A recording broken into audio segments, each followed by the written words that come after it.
the history, value, and fascinating stories behind U.S. coins. Today, we'll be focusing on the 1980 United States half dollar. Whether you're a coin collector or simply interested in U.S. history, you'll find this journey into the past, present, and future of this coin intriguing. Stay tuned as we break down the key information, the history behind the design, and its current market value. The half dollar has been an important part of U.S. coinage since its inception in 1794. However, in this video, we're honing in on the 1980 half dollar, which belongs to the Kennedy half dollar series, minted in honor of President John F. Kennedy. This series began in 1964, shortly after the tragic assassination of JFK in 1963. The decision to honor Kennedy with a coin was almost immediate, with the U.S. Congress quickly passing legislation that allowed the Kennedy half dollar to be minted. The coin was designed by Gilroy Roberts and Frank Gasparro, with Roberts creating the obverse, front, design featuring the profile of Kennedy,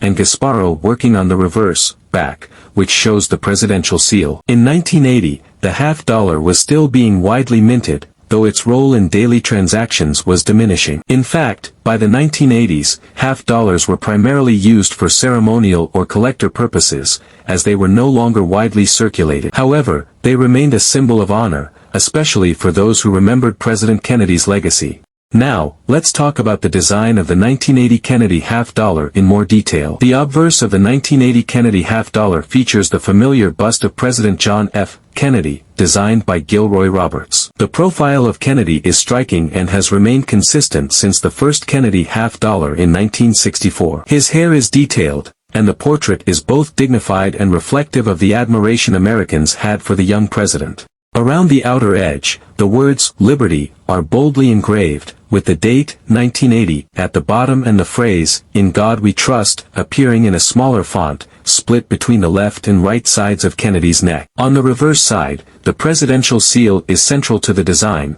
encircled by the inscription "United States of America" at the top and "half dollar" at the bottom. The seal itself is made up of an eagle clutching an olive branch and arrows in its talons, symbolizing peace and strength. Above the eagle's head, there are 13 stars, representing the original 13 colonies of the United States. Frank Gasparro's design is as powerful as it is intricate, showcasing the majestic and formal emblem of the presidency. The 1980 Kennedy half dollar is a copper-nickel-clad coin. This means that it's composed of a core of pure copper, surrounded by layers of copper and nickel. This composition was adopted in 1971, as the rising price of silver led to the removal of silver from most U.S. coinage. Prior to 1971, Kennedy half dollars were made with a silver content, but from that point on, the coins were made with a cheaper metal alloy to reduce production costs. The coin weighs 11.34 grams. Its diameter is 30.61 millimeters, which makes it larger than quarters, dimes,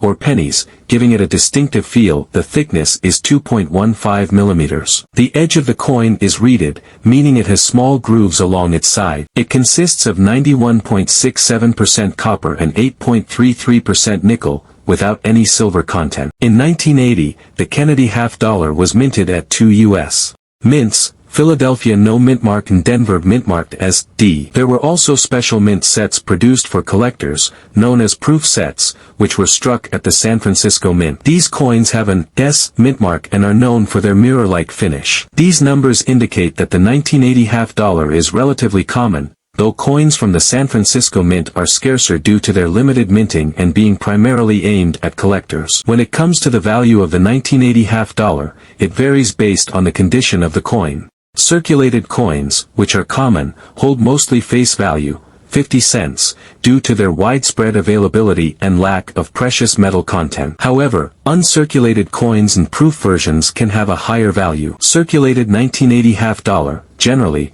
these are only worth face value, around 50 cents. Since millions were minted, there's no rarity factor driving up the price. Uncirculated coins, mint state or MS grades, these can be worth anywhere from $2 to $10, depending on the coin's condition and if it has any special minting errors. Proof coins, from San Francisco. Proof coins from the San Francisco Mint typically sell for around $5 to $15, depending on the market and the quality of the strike. Coins that have been professionally graded by organizations like PCGS or NGC can fetch higher prices. For example, An MS-65 grade 1980 half dollar might be valued around $20 to $50, depending on the buyer. There are several factors that can influence the value of a 1980 half dollar beyond just its condition. Let's explore some of these. The better the condition, the more valuable the coin. Circulated coins will naturally have more wear and tear, which lowers their value. Uncirculated coins with no signs of handling are worth more, particularly if they receive a high mint state (MS) grade from a grading service. Coins from the Philadelphia Mint are slightly more common than those from Denver. However,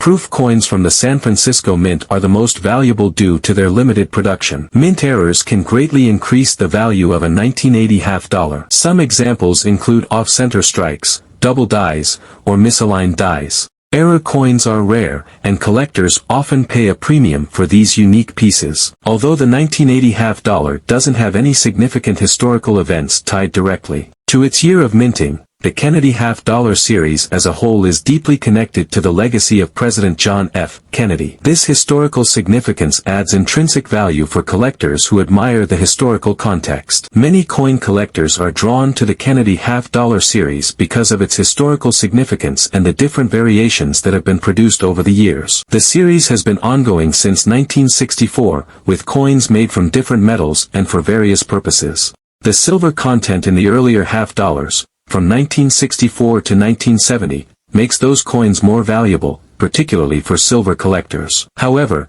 copper-nickel-clad coins like the 1980 half dollar can still be valuable to collectors who want to complete a set of Kennedy half dollars from each year. If you're starting a collection, the 1980 half dollar is a good, affordable entry point. While it doesn't have the high silver value of earlier coins, it's a piece of U.S. history that can easily be added to your collection.